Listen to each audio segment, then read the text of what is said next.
Greetings, Dr. Jeffrey Scott, and this is my Market MRI Pro update for April 16th, 2025. Late rally in the last 30 minutes eased the losses on Wednesday, while markets continue to hang at resistance. Do they have it in it to go higher, or are they going down to a retest? Don't forget, Thursday represents the last trading day of the week as we go into Good Friday on Friday. Again, my name is Jeffrey Scott, and you can reach me at hgsidoc@gmail.com or marketmripro@gmail.com. As always, these videos are for educational purposes only. Anything I might recommend should be taken in the spirit of education and not considered investment advice. The intent of all my videos and my tools is to help people with top-down analysis, show you how I use the tools and how I apply them. Trading involves risk, and you alone are solely responsible for any decisions you make. I may own or intend to buy or sell, go long, short, options, underlyings on anything I mention in this report. Trading stocks and options should be considered risky, and you should consult with your financial advisor before making trades. I have tools in multiple platforms, but I use my new trading app called Market MRI Pro for most of these videos. If you like what I do and you like the concept of top-down trading and you want to learn more, I invite you to come to the Orange County meeting. We do this every year, June 6th through the 8th, Residence Inn and Suites, Tustin, Orange County. Greg Mills, GAM 72054 at AOL.com. $300 for 3 days of investment education. Goes to $400 on May 1st. So far confirmed are myself, I'll be live in the room, John Person via Zoom, Chris White via Zoom from London, and it looks like we might get Matt Caruso from CarusoInsights.com also to come in via Zoom. More to follow. Love to see you there. And if you like my videos, why don't you join my Top Down Trader Google group? Just go to Google Group, sign up for Top Down Trader. There's no commitments, there's no minimum things you got to buy, just a bunch of people like-minded sharing information about trading, and you do get some discounts on my tools and invites to some special free programs. And then lastly, know your news and earnings. And what do we have after the close on Thursday? We have Netflix, and boy, it's been volatile but trading at a decent level. You got D.H. Horton give us a sense of what's up with the home builders, some more regional banks. Not much on the earnings after hours on Wednesday. Judgment call to hold stocks over earnings dates. It's bad judgment to not know when your stock's earnings date is scheduled. All right, let's go look at the charts. So I start with the daily performance. There's 4 sections up here on the left. You can see the leading entity on Wednesday was the VIX, up over 7%, closing off its highs. Yeah, you don't like to see that. You can see QQQs as the MAG 7s continue to fall, down over 3%. Spiders down 2.22. Diamonds down 1.72. The Russell down less than 1%. Actually, over the last several sessions, the Russell has been holding up okay. Over here, you can see the new high, new lows on the NYSE and the NASDAQ they've improved on both. You actually got some short terms are positive. Excuse me, it's Allergy City down here in South Florida. But we're still mostly negative on the new high, new lows. If we look down here, you can see the only sector positive on Wednesday was energy, with real estate close to breaking even.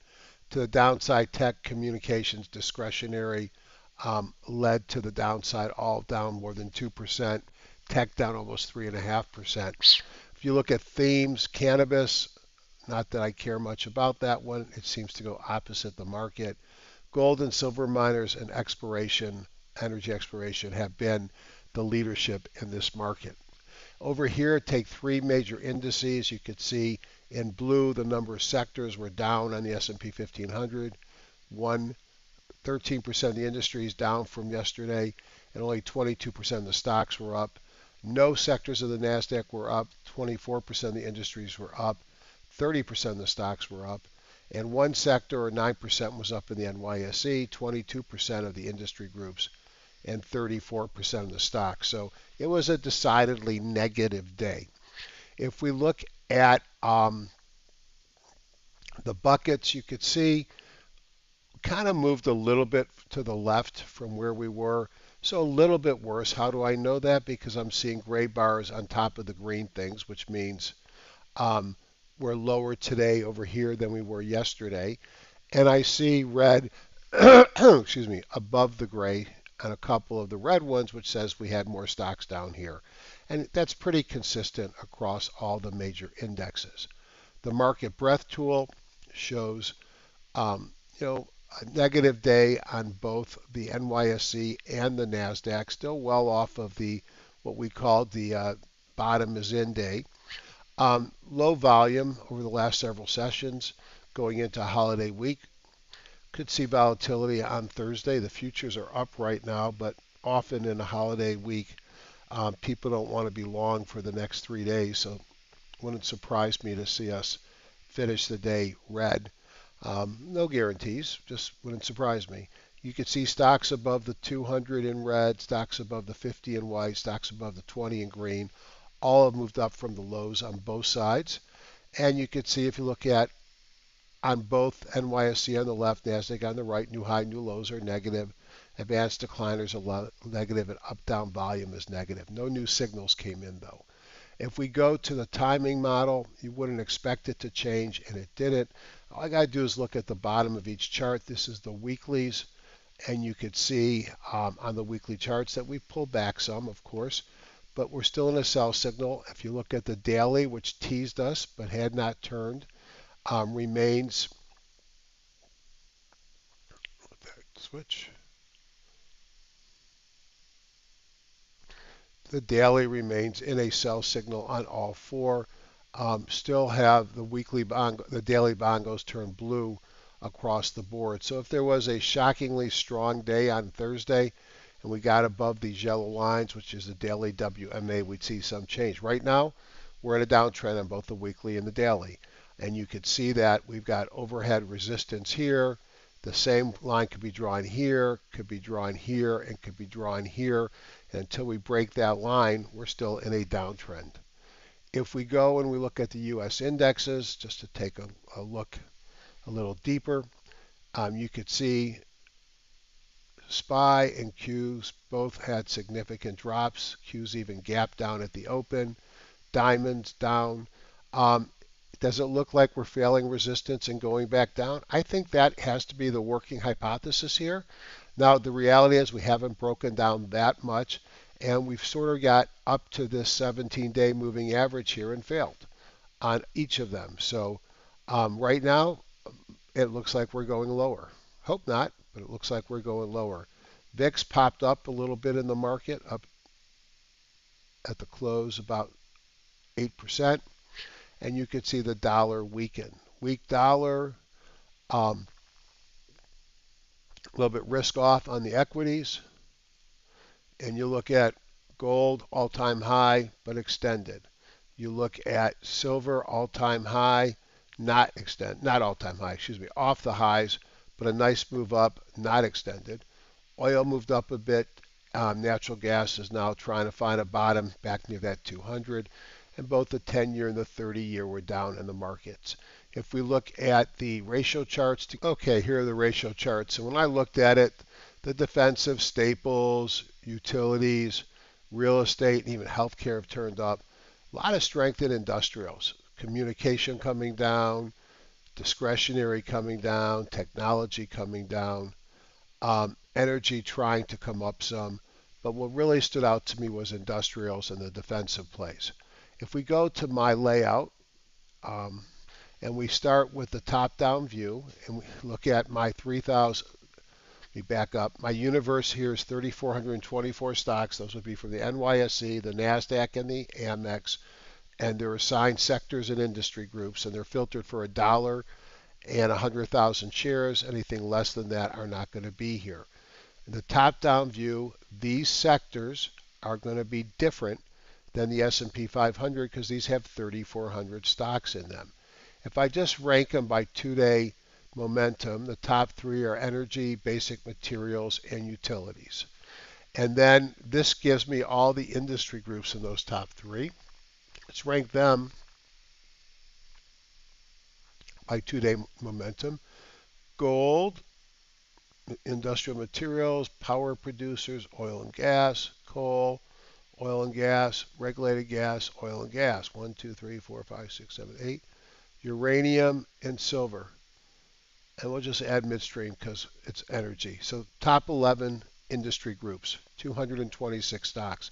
Let's rank them by the same two-day force or two-day momentum. It's more than the force. Kahuna force.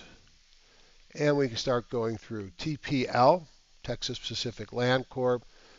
I don't think any of us are buying a lot of a $1,300 stock. Vista Energy, trying to come back. Neocorp Development, cheap stock, big move, massive volume. Look here for news. Fox Business.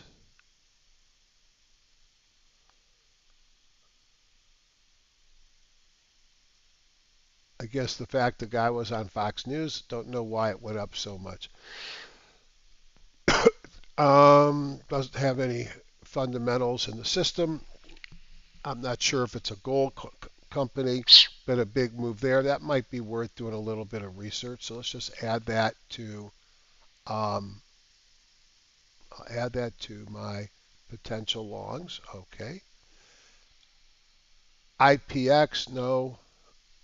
MP, rare earth minerals and more. This one had a really ugly day in the market on Tuesday, bounced back nicely on Wednesday. Look at all the blue dots in a squeeze. Relative strength and OBV looks good. I like MP. I do have a position there. FNV, Franco, Nevada, like most of the gold and silver miners, new highs. Here is an MLP, Targa Resources. Another gold, Royal Gold. GPOR, energy producer. AEM. Look, the best charts by far are the gold charts, but they are extended, but they keep going higher. AU. PAM is an Argentinian energy company. This one looks like it's getting ready to roll. WPM is a silver.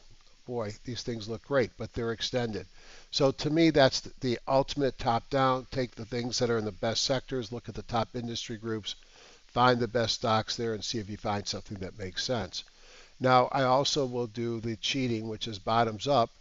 It's not really cheating, but if I go into my impulse picture and I drop down this little arrow, let's pick stocks that are greater than 500, $5, and that'll get me from 34.24 down to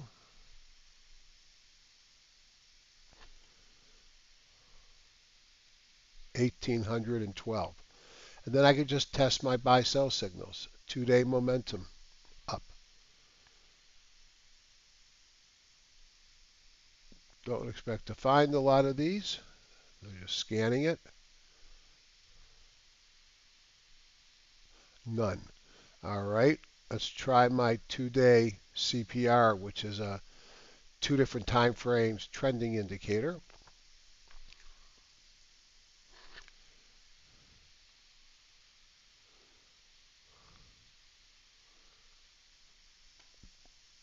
By definition, these are in an uptrend on the weekly and have a new uptrend on the daily signal on Wednesday. Avis, DXF, IPO, takeout, Hertz. That's interesting that Hertz and Avis both had the signal. Now, what's going on with Hertz? Um, Earnings are due the 12th, so you got another month. Does not pay a dividend, has a very small multiple. Okay. Well, you'd expect that for a company that was supposed to have gone bankrupt and didn't. Um, Overlook stock Hertz. This came out today. Who wrote it? Let's see the article. Oh, it's a video.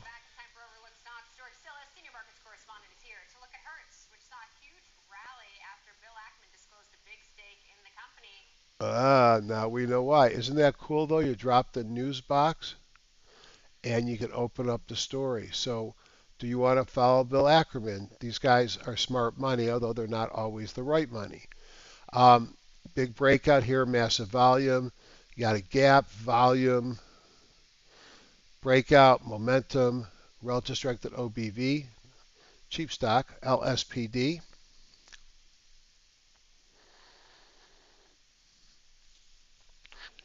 So you can find that. Not that exciting.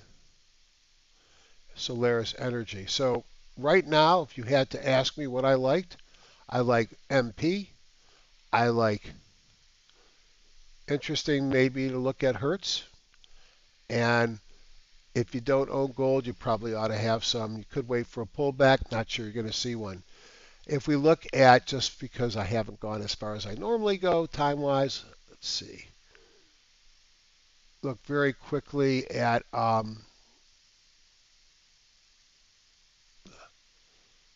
let's look at some of the Contra ETFs.